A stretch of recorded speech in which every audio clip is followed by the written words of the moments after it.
Porteiro que dorme em serviço pode ser despedido por justa causa?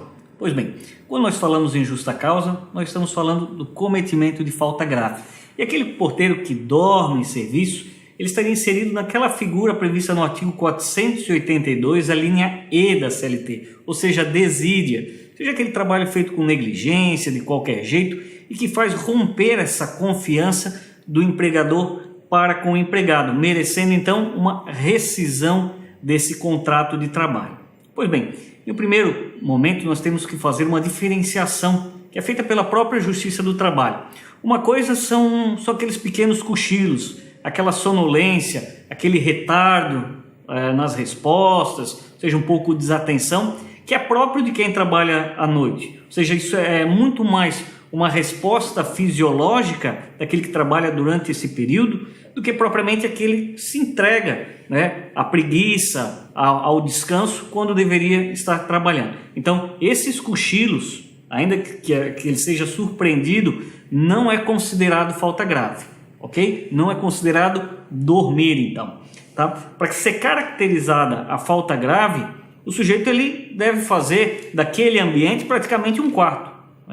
Ele simplesmente se senta na sua cadeira de trabalho e parece que está fazendo uma viagem para o exterior em um voo noturno. Ou então estende um tapetinho, um colchonete no chão, ou vai dormir no sofá. Então, nesses casos, é que fica caracterizado o porteiro dormir, ok? E para caracterizar a desídia que possa gerar uma demissão, quantas vezes é necessário? Pois bem, na CLT não existe uma tabela do número de vezes. Se exige um certo comportamento desidioso e nós temos que analisar realmente no caso concreto quais são as consequências desse ato.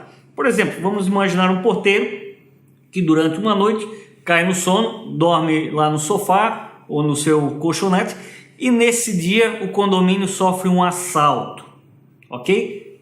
Meliantes ingressam dentro de uma unidade, roubam lá a unidade de apartamento ou roubam um carro, furtam, melhor, e saem sem deixar pistas. Aí o porteiro não viu absolutamente nada porque estava dormindo. Ou seja, nesse caso, embora ele tenha sido surpreendido uma única vez, as consequências do ato são graves por si só e justificam, em uma única vez, a despedida por justa causa, ok? Caso não haja essa consequência mais grave, eu sugiro por uma questão de cautela que fique caracterizado o comportamento desidioso, ou seja, que haja uma certa frequência no dormir. Então, na primeira ocasião ele foi pego dormindo, aplica uma advertência. A segunda, foi pego dormindo, com intervalo curto entre uma e outra, aplica uma suspensão do contrato. E na terceira vez, aplique aí a demissão por justa causa, que é a pena maior para uma falta grave. Ok?